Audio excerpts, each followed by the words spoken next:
Geliefdes, jy is so welkom hier vanoggend. Mag jy regtig iets van die Here se teenwoordigheid en iets van die Here se liefde vir jou hier vanoggend beleef en ervaar. Ek het jou naam vergeet. Sê net weer. Sandra. Sandra, baie welkom en dankie dat jy julle vir ons regtig sommer net seën vanoggend met julle musiek. Baie dankie daarvoor. Kom ons gaan net so sit en dan raak ons bewus van God se teenwoordigheid hier by ons en ons gaan hierdie lied saam sing, God is hier teenwoordig.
Ek steek vanoggend vir ons die een kers aan wat ons laat herinner daaraan dat God hier by ons teenwoordig is. En ek wil jou nooi om net vir 'n paar oomblikke stil te word en net dit wat op jou hart druk vanmôre. Miskien is jy bekommerd oor iets, miskien verlang jy na iemand, miskien is daar iets wat regtig net in jou gedagtes maal. Wil jy nie net in hierdie paar oomblikke dit in die hande van die Here kom neersit en dit vir hom gee nie?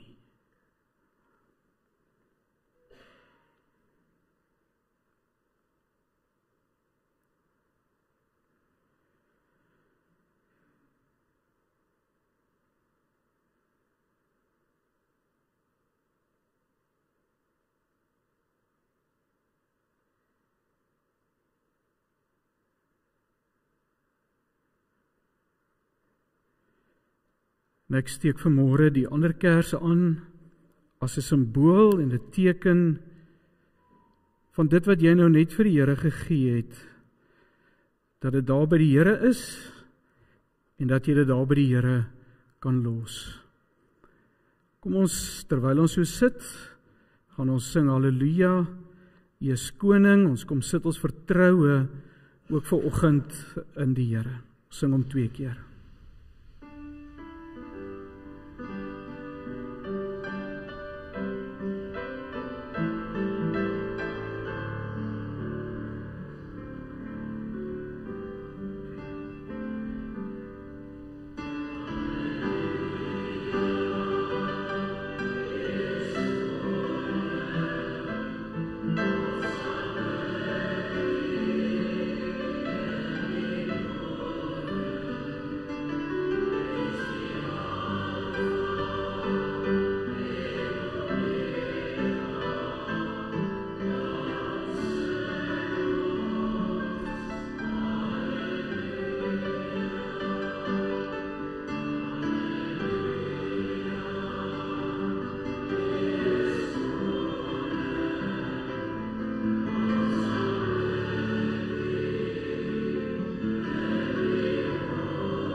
Here ons God en Vader, ons loof en prys U vir die oorwinning van Jesus Christus oor die dood. Dankie vir U teenwoordigheid in ons midde hier vanoggend. en die vrede wat U vir ons bring. Open dan ook vanoggend ons harte vir U woord en U teenwoordigheid en laat ons in geloof en in liefde op dit reageer. Amen. Geliefdes, namens die Vader, die Seun en die Heilige Gees, vrede vir jou vanoggend hier by die Here. Kom ons staan en dan sing ons die volgende lied en die Here is vreugde, vrede en vreugde en ons gaan al twee verse saam sing van hierdie lied.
Dankie, kan weer sit.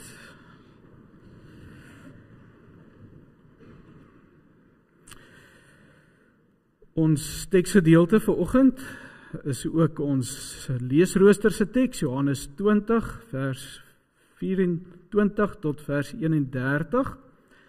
En ons tema is twyfel is nie net sleg nie. Twyfel is nie noodwendig sleg nie. Kom ons gaan net eers saam bid.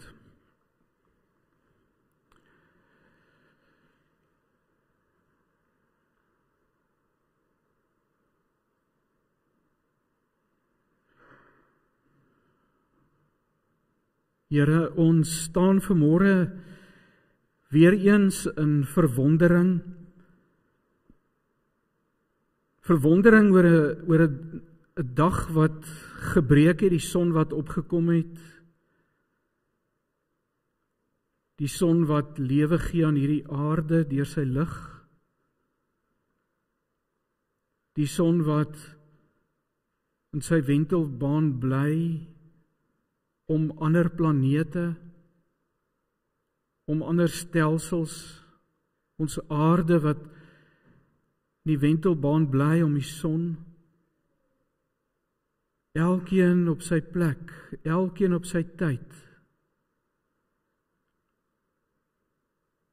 Ons staan in verwondering, Here, oor U wat alles onderhou. U wat alles met U magswoord in stand hou.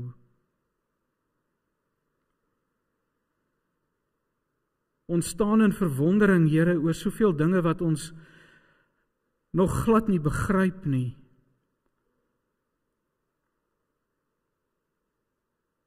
Staan in verwondering, Here, oor die grootsheid van hierdie heelal. En dan weet ons vanmôre U is nie eers hier in die heelal nie, maar die heelal is eers in U.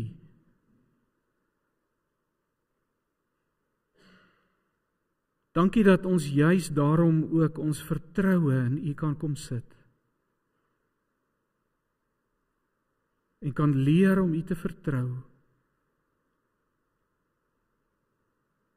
Help ons dan ook vanmôre deur die woord, hierdie verhaal van Thomas, dat dit ons 'n stap nader sal neem om U te vertrou. In Jesus se naam bid ons dit. Amen. Ons lees daar van vers 24 af. Maar Thomas, een van die 12, wat bekend gestaan het as Didymus, was nie by hulle toe Jesus gekom het nie, dis nou by die ander disippels. Die ander disippels sê toe vir hom, ons het die Here gesien, maar hy het vir hulle gesê, as ek nie die merke sien van die spykers in sy hande, en my vinger nie steek in die spykermerke, en my hand nie in sy sy steek nie, sal ek nooit glo nie. 8 dae later was sy disippels weer binne en Thomas saam met hulle. Terwyl die deure gesluit was, het Jesus gekom en in hulle midde gaan staan en gesê, vrede vir julle. Daarna sê hy vir Thomas, bring jou vinger hier en kyk na my hande, en bring jou hand en steek dit in my sy, en moenie langer ongelowig wees nie, maar gelowig. En Thomas het vir hom gesê, my Here en my God. Toe sê Jesus vir hom, glo jy omdat jy my gesien het? Gelukkig is hulle wat nie gesien het nie, en tog tot geloof gekom het. Jesus het nog baie ander tekens voor sy disippels gedoen, wat nie in hierdie boekrol geskryf staan nie. Hierdie dinge is egter neergeskryf, sodat julle kan glo, dat Jesus die Christus is, die Seun van God, en dat julle deur te glo die lewe in sy naam kan hê. Sal net tot daar lees. Nou geliefdes, daar is inderdaad baie gelowiges wat met baie vrae oor hulle geloof in hulle harte sit. Daar's baie gelowiges wat wonder oor waar is die Here wanneer dit in hierdie wêreld so gaan soos dit gaan. As 'n mens met lyding gekonfronteer word, dan word jy altyd met hierdie vraag gekonfronteer. Waar is die Here in hierdie lyding? Baie gelowiges worstel oor of God regtig daar is.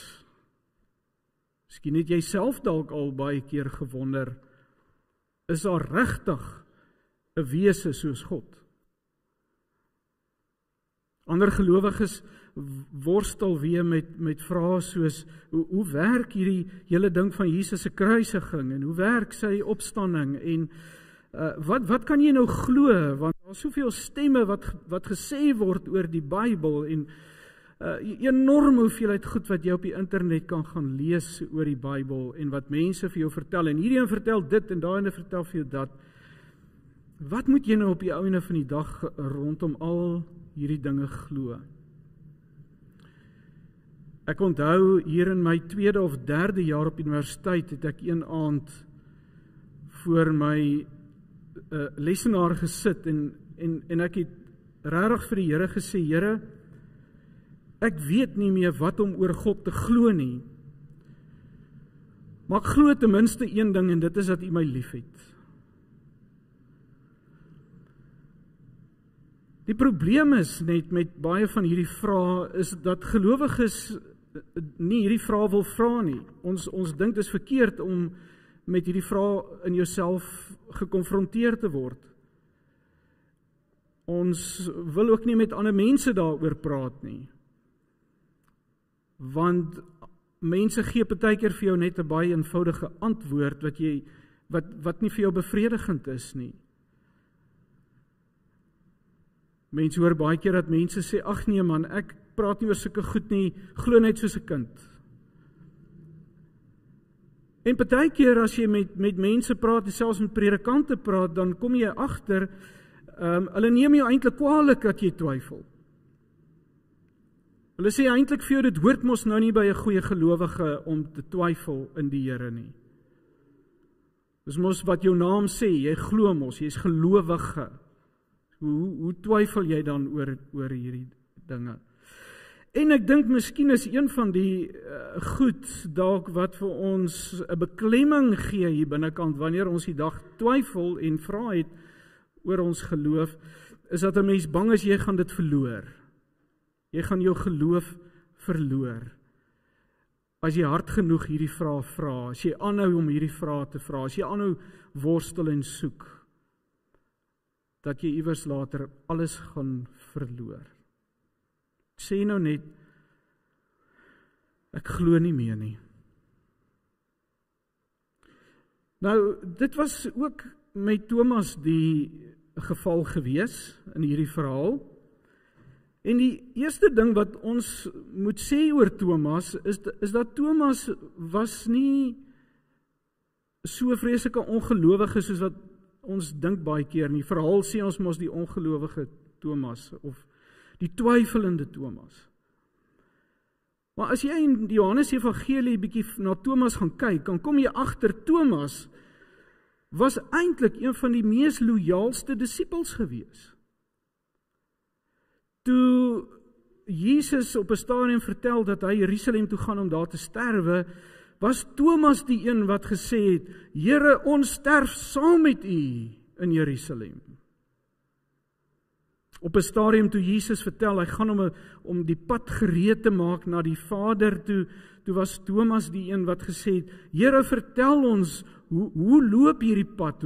Vertel ons, waar is die pad, dat ons hierdie pad kan volg? Was Thomas wat dit gevra het, nee. En die feit dat Thomas hier by die disippels is, waar hy die vorige keer was, weet mens nou nie, maar hier is hy ten minste weer by die disippels, sê iets van hierdie man, wat soekend is, en is baie belangrik, ek gaan nou in die boodskap sê ook hoekom, is baie belangrik om te raak te sien, dat Thomas hier is by die disippels, en nie net weggeraak het nie. En hy was 8 dae later weer 'n keer saam met die disippels. Maar dan gebeur hierdie baie interessante ding wat ons moet raak sien, dat wanneer Jesus vir Thomas nooi, as Jesus dan verskyn tussen hulle, en hy nooi vir Thomas en hy sê, bring jou vinger, bring jou hand, kom sit dit hier in my wonde, kom vat aan my, dat die Bybel nie vir ons sê dat Thomas dit gedoen het nie. Waarskynlik het hy nie. Al wat ons lees is die volgende oomblik toe Jesus vir hom sê, kom Thomas, kom vat aan my, die volgende oomblik toe roep Thomas uit, toe sê hy, my Here en my God. Iets het in daai oomblik in Thomas gebeur, waar daar net 'n klomp twyfel net afgeval het van hom af. My Here en my God. En hierdie opmerking van Thomas, my Here en my God, is 'n geweldige belangrike uitspraak in die Johannes Evangelie. Want die Johannes Evangelie is eintlik die hele evangelie met hierdie een vraag besig. As jy mooi dit aan mekaar met een slag lees, kom jy agter, Johannes wil hierdie een vraag aanspreek. Wie is Jesus? Wie is Jesus? En as jy deur Johannes Evangelie lees, dan kom jy agter, daar word baie dinge oor Jesus gesê. Daar's byvoorbeeld 7 ek is uitsprake wat Jesus oor homself sê. Daar word onder andere gesê, ek is die lewende water, ek is die weg, ek is die waarheid, ek is die lewe, ek is die brood van die lewe, ek is die lig. So elke keer leer jy deur Johannes Evangelie 'n kant van God en 'n kant van Jesus wat eintlik elke keer vir jou hierdie vraag beantwoord, wat kan Jesus vir my doen? Wat doen Jesus vir my? Jesus is vir my die weg. Jesus is vir my die brood van die lewe. Jesus is vir my die lig van die lewe. Wie is die Here vir my? En dan is dit asof hier met Thomas, toe hy daar voor Jesus staan, iets in Thomas deurbreek, 'n stuk verstaan en begrip, eintlik baie dieper as net verstaan en begrip in Thomas deurbreek, wat dit vir ons lyk of die ander disippels dit nog nie by hulle deurgebreek het nie. Thomas se twyfel en sy worsteling bring hom by 'n moment van deurbreek.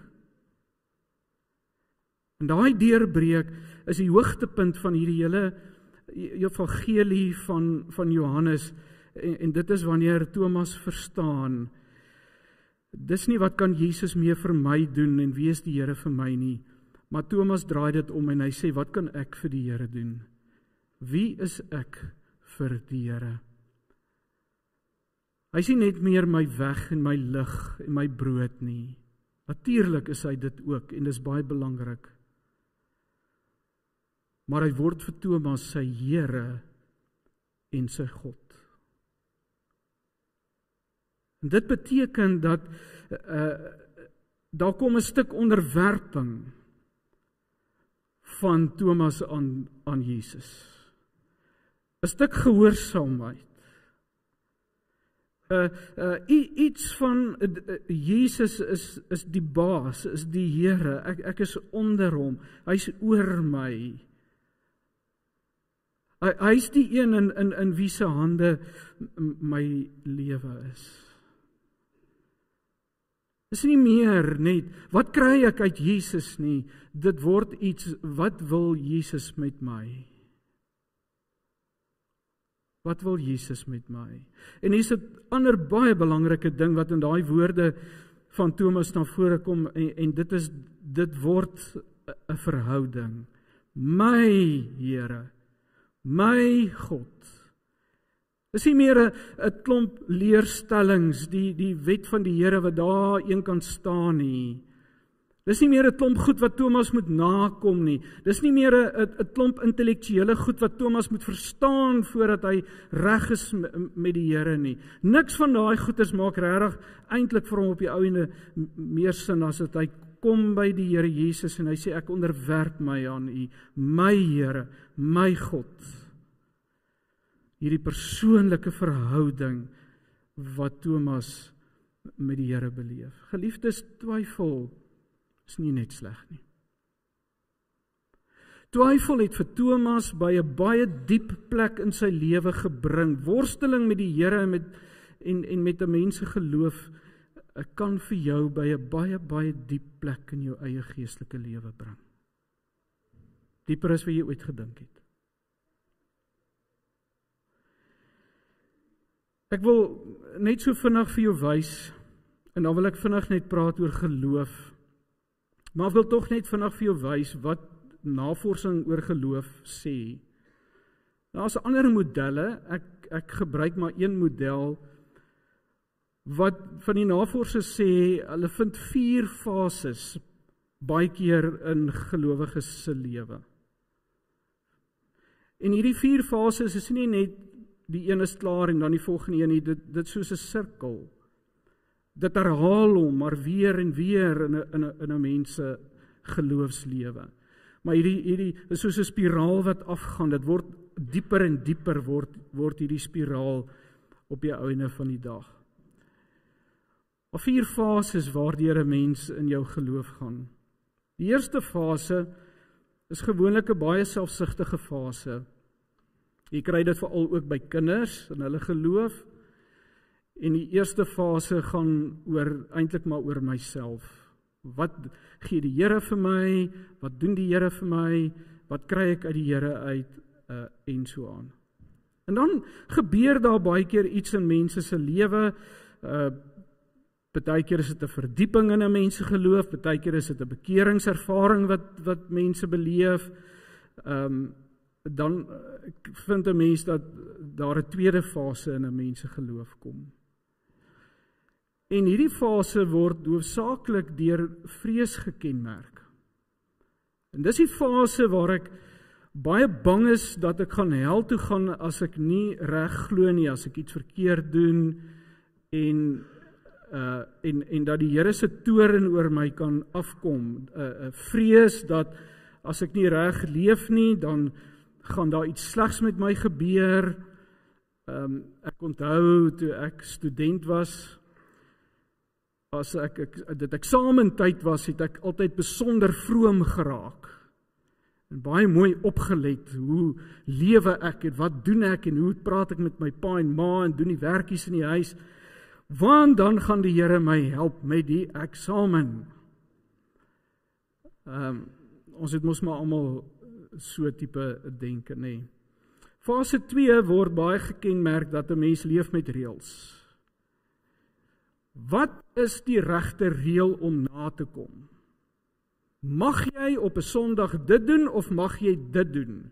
Nee, jy mag nie dit doen nie, jy mag nie naaldwerk doen nie, want dan gaan jy die Here in sy oog steek met die naald. Of sulke goed, né? Jy ken mos daai uitdrukkings. Wat mag ek en wat mag ek nie? Ons leef met geweldig baie sekerhede binne in ons, bedoelende, ons weet presies hoe werk die Here. Ons weet alles wat's reg en verkeerd, ons weet wat staan in die Bybel, en ons is dan ook baie sterk op, maar ons belydenisskrifte sê so, dit is die grense vir ons, en ons voel veilig binne in hierdie sekerhede. En baie keer ook in fase 2 is mense baie keer ook fundamentalisties. Ek wil nie baie daaroor praat nie, maar dit beteken dat 'n mens lees die Bybel sonder om die Bybel in konteks te lees. Met ander woorde, as daar staan in die Bybel dat Jesus het in Jesaja, dat Jesus het deur sy kruisiging ons siektes weggeneem, dan is dit presies wat dit bedoel. Sonder om te verstaan hoe siektes in die Bybel gefunksioneer, hoe mense gedink oor siekte in die Bybel, wat is die konteks van daai teks, wat is die groter raamwerk waarin daai teks staan, en so aan. Want dit staan in die Bybel. Maar dan gebeur dit baie keer om verskillende redes. Partykeer is dit omdat jy deur 'n krisis gaan. Partykeer is dit omdat jy lees. Partykeer is dit omdat jy met mense praat. Wat die rede ook al mag wees. Maar dan kom jy agter hierdie sekerhede en hierdie goed wat jy so mooi in 'n boksie gehad het en wat in 'n boksie ingepas het, werk nie heeltemal in die alledaagse lewe so nie. Jy het altyd geglo, voor ons met vakansie gaan, dan bid ons dat die Here ons huis sal bewaar, en ons kom terug, en wragties het hulle my huis ingebreek. Hoe werk dit? Ons het gebid, dat die Here ons sal bewaar, en toe is ons in 'n motorongeluk. Ons het so gebid, dat die Here die armoede in hierdie wêreld sal verlig, maar dit lyk my daar gebeur niks nie. Ek onthou, jare terug, toe ek en Jarisa net getroud was ons in 'n gemeente waar die predikant elke liewe aand van die week het hy saam met lidmate in die kerkgebou voor die kansel gebid vir herlewing in daardie gemeente, want die gemeente was besig om finansiëel onder te gaan, onder andere. En ons het baie keer saam gaan bid, daar gestaan, gehuil voor die Here. Gepleit vir herlewing. Ons het partykeer om 5:00 in die oggend ook. En op die ou ene toes die kerkgebou verkoop aan moslems, is vandag 'n moskee, die spesifieke kerkgebou. Dan werk jou teologie nie meer nie. En jy kom in verwarring. Is God regtig daar? Werk die goed soos wat die kerk nog al die jare gesê het? Is die NG Kerk die ouens wat reg is? Dan probeer jy die charismatiese kerke. Dan kom jy agter, is maar net soveel verwarring daar. En allerhande goed wat 'n mens doen wat nie lekker werk nie.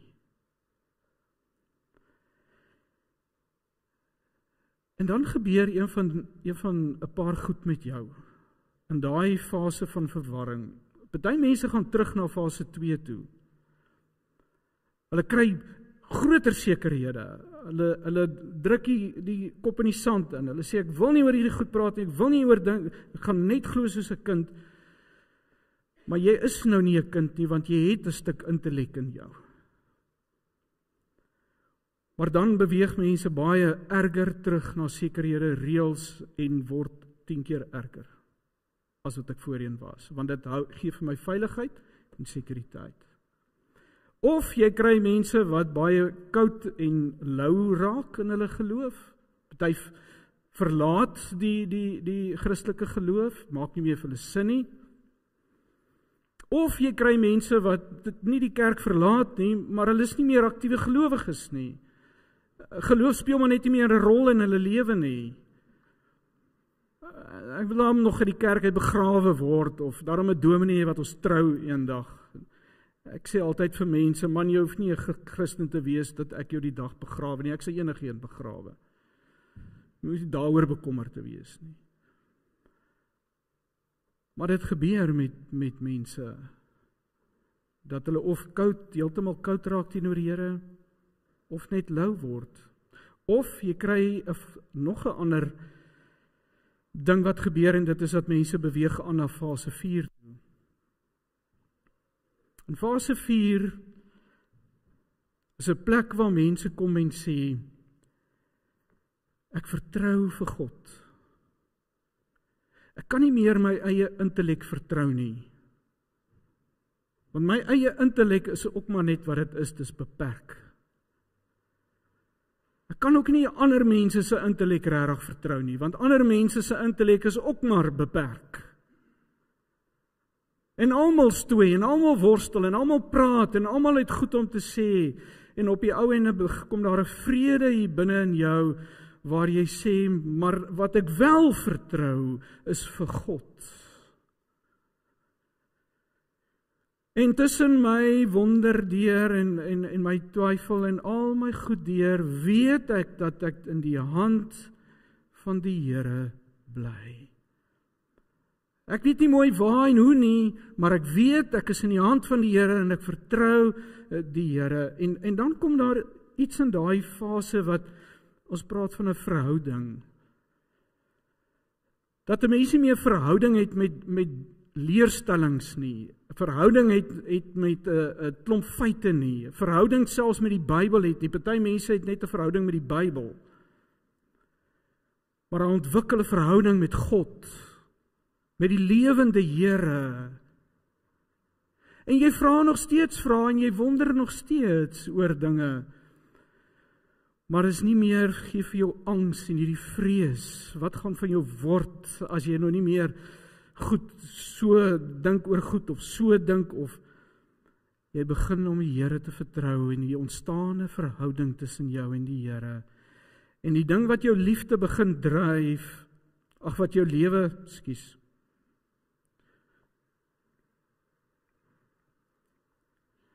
wat ek net hier vandag hier aangaan. Die ding wat jou lewe dryf, is liefde. Die vraag word nie meer vir jou, is hierdie ding reg, of mag hierdie ding gedoen word, of mag hierdie ding nie gedoen word nie. Wat sê die boek, wat sê die wet? Want dis hoe die Fariseërs dit hanteer het, nê? Die ding wat in jou lewe na vore begin kom is, wat is die liefdevolle ding om te doen? Geliefdes, ek en jou Risa is nou, hoe lang? 31 jaar, amper 31 jaar getroud, 32, amper 32 jaar getroud. Jy weet, ek en sy het regtig nog nooit van dag 1 af 'n reël boek vir ons verhouding gehad nie. Ons het nog nooit 'n ding gehad van, luister Arisa, hier is 30 reëls wat jy in ons verhouding moet nakom, dis wat ek wil hê moet gebeur, en as jy hierdie goed nakom, dan is jy 'n goeie vrou vir my, en ek kom 30 goeters na. Ons wil vanmôre 'n bietjie later lê. Dis dalk môre vakansiedag, ons wil 'n bietjie later lê. Gewoonlik staan ons vroeg op. Wat sê die reëlboek van ons verhouding? Mag ons laat lê of mag ons nie laat lê nie? Wat sê die reël? Jy kom by 'n plek waar dit begin gaan oor liefde. Wat is die liefdevolle ding om te doen? Ag, ek sien jy's moeg. Ek is ook moeg. Kom ons lê laat. Maak niemand seer nie. Verwoes niks nie. Ons moet net voor 8 uur opstaan, want dan kom die tuinman, anders staan hy vir 1 uur buite by die hek. Dis liefdeloos. Dis liefdeloos. Kom ons neem hom in ag.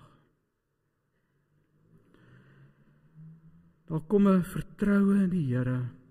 Vertroue in die lewende Here. Verhouding met die lewende Here. Want jy begin verstaan, die lewe is so kompleks. Jy kan nie die lewe met reëls beheer nie. Daar's net soveel scenario's wat onmoontlik is om dit te doen. En jy begin 'n beginsel dryf wat Paulus en Johannes in sy briewe begin dryf het. En is om lief te hê. En dan sê Paulus in Romeine 13, is een van sy laaste boeke wat hy geskryf het. En die liefde doen die naaste geen kwaad aan nie. Dit word Paulus se wet. Geliefdes, hoekom sê ek hierdie goed vir jou? Ek probeer nie vir jou sê dat een plek is beter as 'n ander plek of enigiets nie. Elkeen van ons is in verskillende fases. En partykeer is 'n mens in fase 4 en as jy jou weer kom kry, dan is jy weer verskriklik selfsugtig. En jy's weer ontsettend vreesagtig oor die Here en jou verhouding met die Here. En dan is daar weer verwarring en dan kom jy weer by 'n plek waar Johannes skryf in 1 Johannes 4 wat hy sê, waar daar liefde is daar geen vrees nie. My verhouding met die Here is gebaseer uit liefde uit. En dan is hier die vrede weer daar. Ek is hier by die Here. En is okay dat ek nie alles verstaan nie. Is okay dat ek nie alles begryp nie. Is okay dat ek nie alles uitpleis nie. Is okay. Ek vertrou die Here. Worsteling bring jou baie keer daar.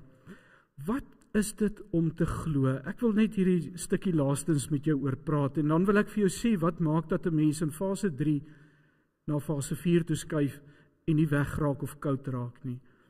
Wat is dit om te glo? En ek dink dit is so belangrik dat ek net hierdie ook vir jou moet sê vanuit die teks uit. So vergun my as ek nog so 'n bietjie aangaan. Gewoonlik as ons praat oor geloof, dan sê ons dit is om feite te glo.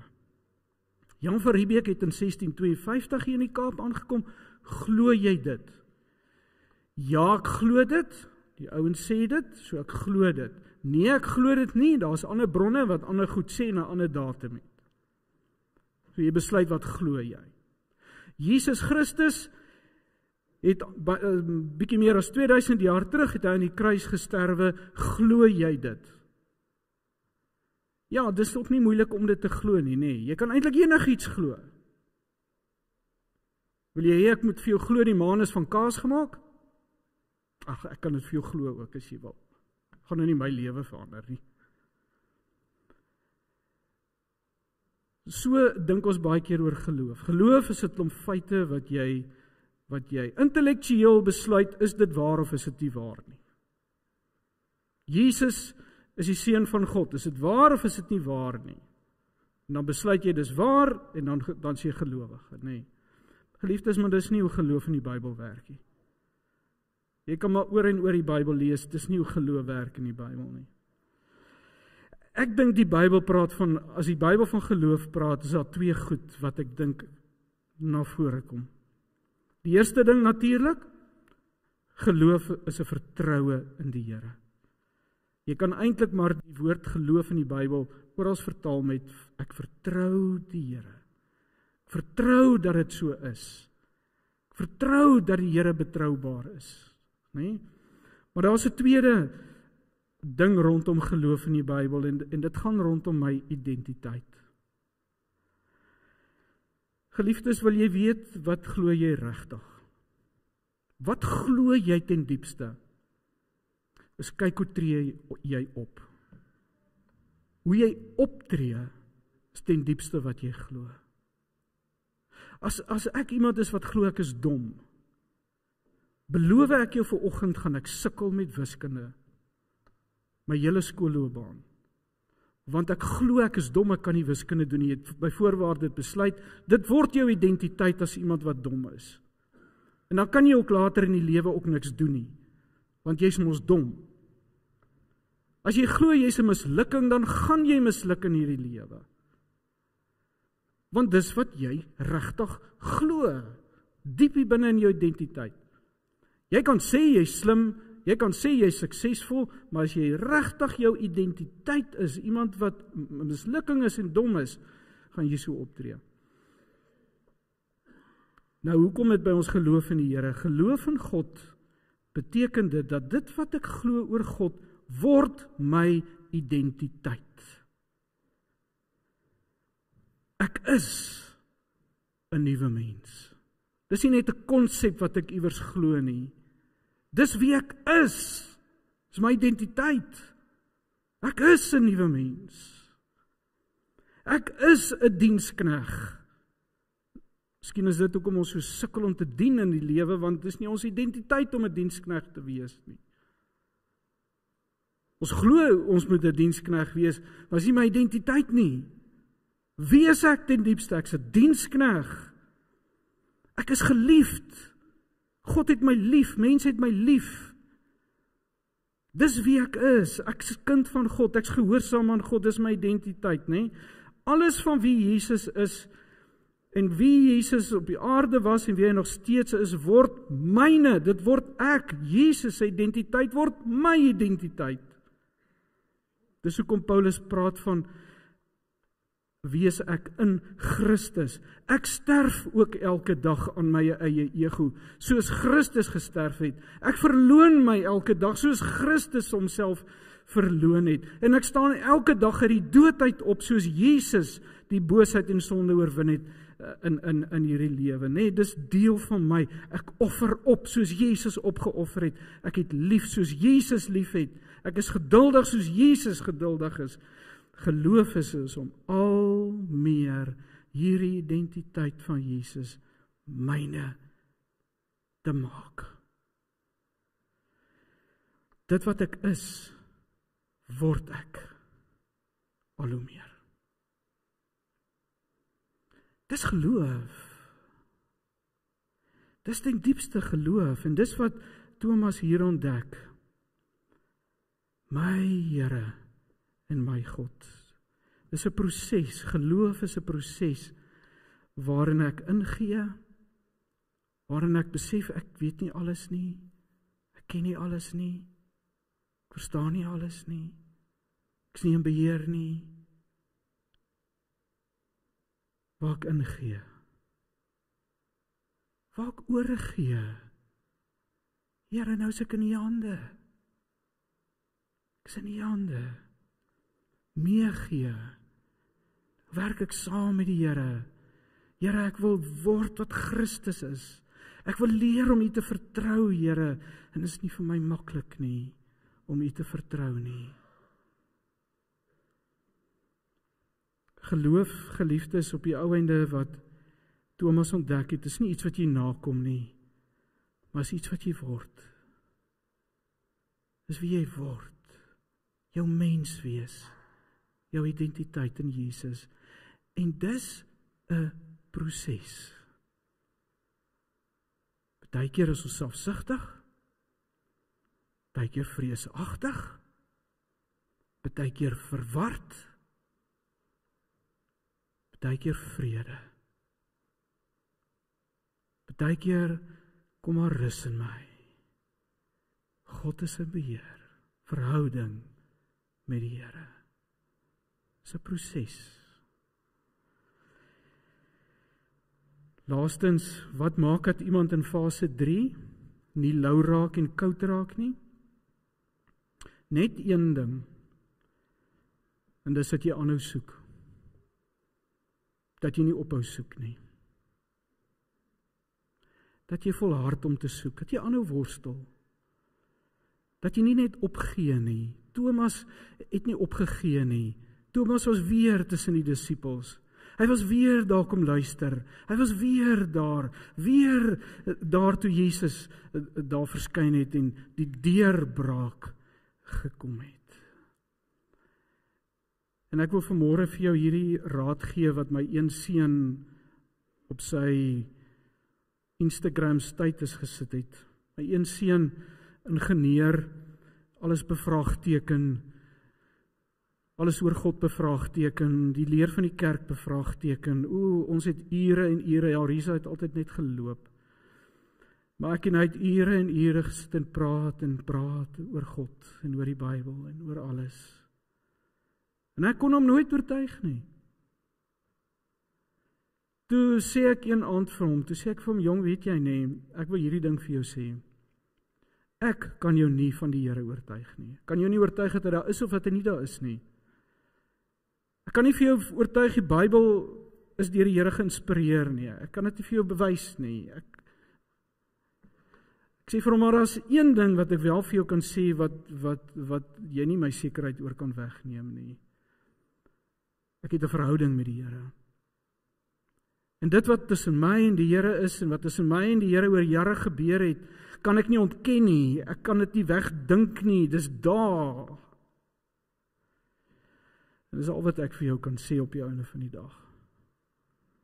Hoekom ek aan die Here bly vashou is oor hierdie verhouding met die Here. En iewerster het hy opgehou praat en so het hy aangegaan en miskien is dit dalk die slegste ding wat ons met mense kan doen wat sukkel en wat twyfel, is om hulle uit hulle twyfel te probeer haal, dat hulle beter voel. Partykeer is dit goed vir 'n mens dat jy daar worstel en twyfel. En op 'n stadium toe bel hy my en Risa en hy sê, ek het die boek Jona gelees. Ek het net gevoel ek moet my Bybel optel, hy het nog 'n Bybel gehad en ek moet die boek Jona lees en hy sê en daar in Jona lees hy hierdie verhaal en hy besef. Hy sê Jona het so van die Here al weggehardloop, hy wou selfmoord probeer pleeg deur in die water dat hy vir hulle sê gooi my in die water dat ek maar net doodgaan. Hy sê hy kon nie eers selfmoord pleeg nie om van die Here af weg te kom nie. En toe het hy ingegee. Maar toe sit hy hierdie ding op sy status. En hy sê, stop trying to figure out God. Start to find Him. Stop trying to figure out God. Start to find Him.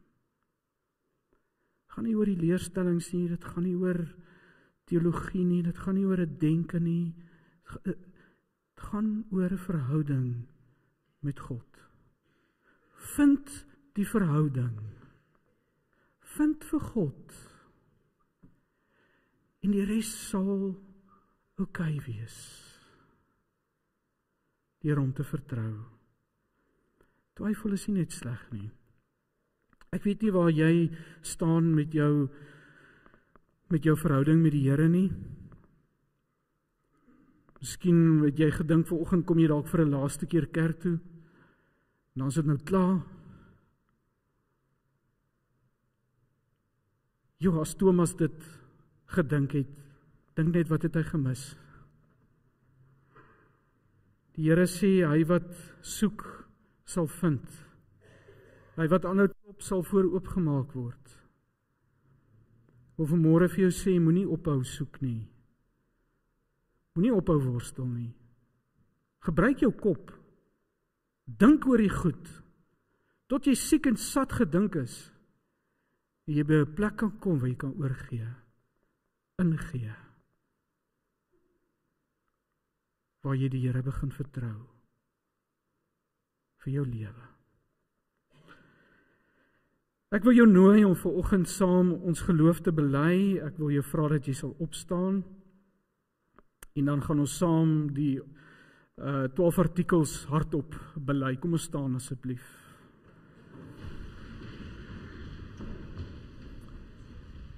En net na ons geloofsbelijdenis, dan gaan ons lied saam sing, so jy kan maar net bly staan.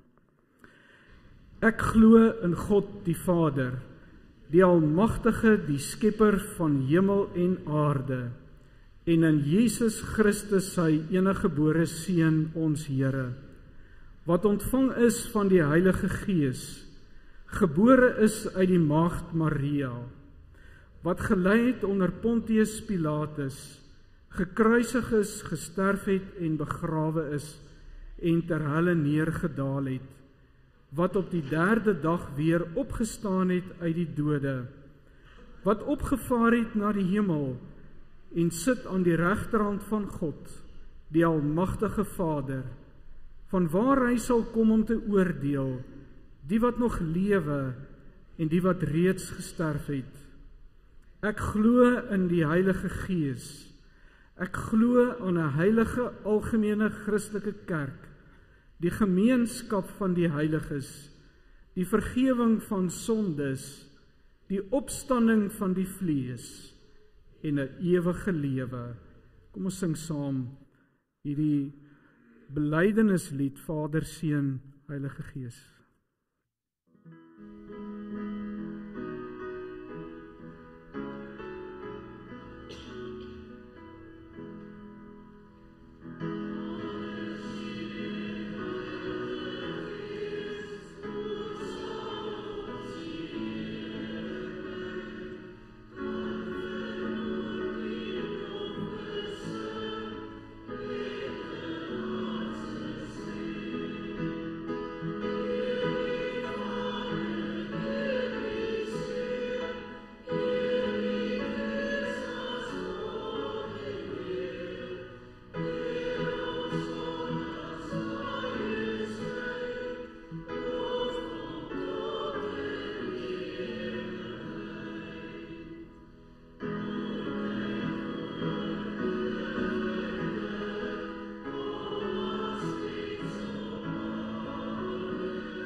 Dankie, jy kan weer sit. Dis 'n geleentheid vir ons offergawe en as jy van vandag af tot volgende week Saterdag verjaar, so Sondag gaan hier met 'n geskenkpakkie vir jou deurloop en dan kan jy net jou hand opsteek dat jy daarom net 'n klein persentjie van die gemeente afkry.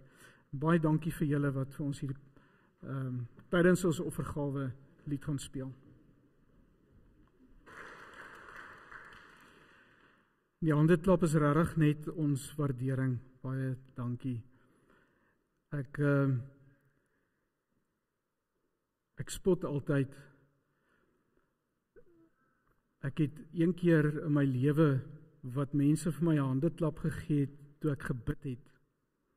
Nou, wat gebeur het is, ek het 'n skool geopen daar in Albertina. En die skoolhoof is 'n vreeslike ekstrovert en 'n baie lewendige, entoesiastiese mens en is nogal eintlik lekker om hom te hoor en te sien.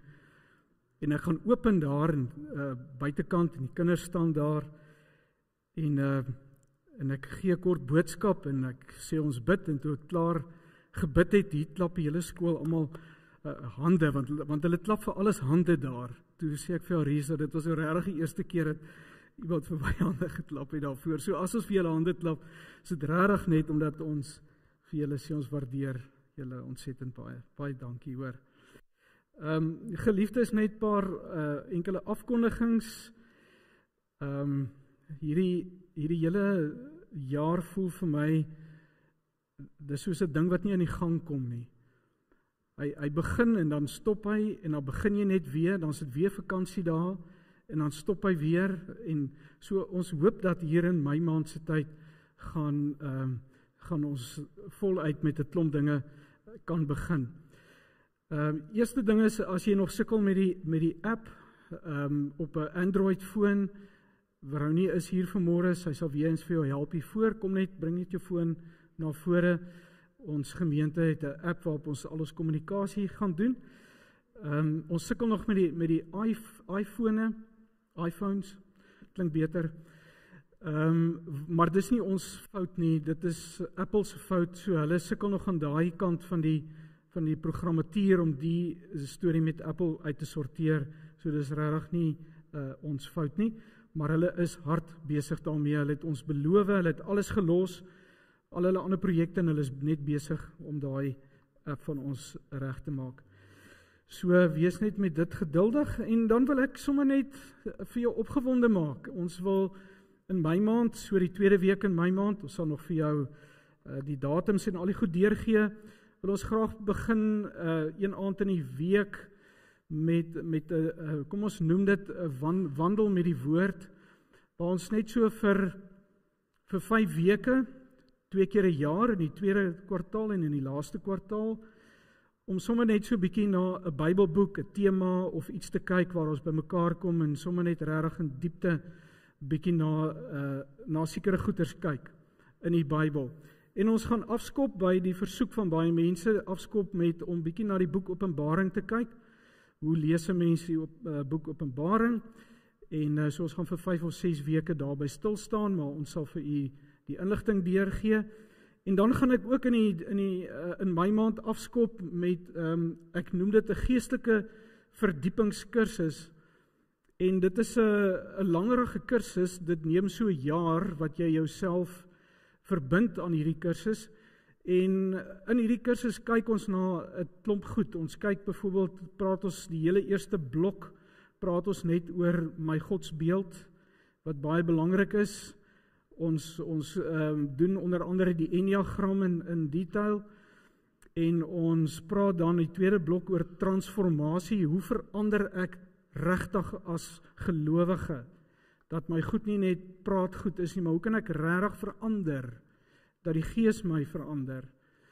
En in die laaste blok praat ons oor kontemplatiewe spiritualiteit, waar mense ook leer om te kan stil word by die Here, te kan rus by die Here, te kan op 'n ander manier iets van God se teenwoordigheid ook in jou lewe te beleef.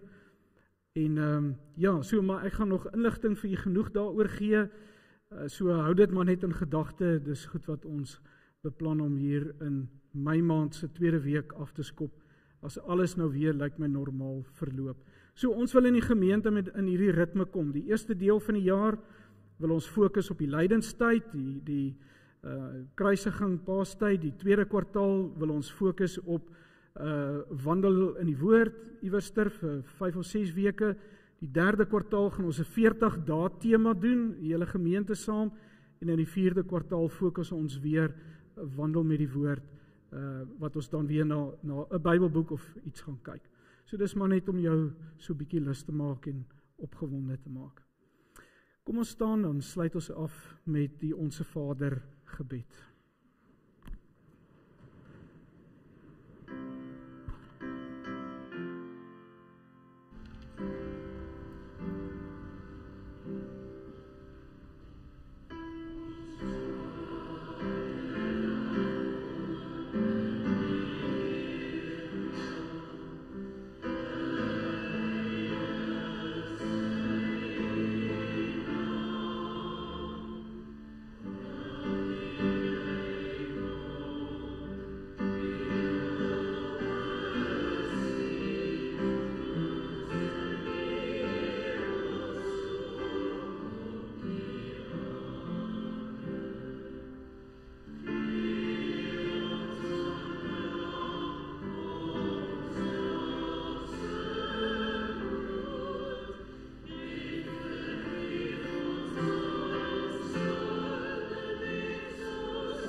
Die genade van ons Here Jesus Christus, die liefde van God ons Vader en die teenwoordigheid, die inwoning van die Heilige Gees sal by jou wees en bly. Amen.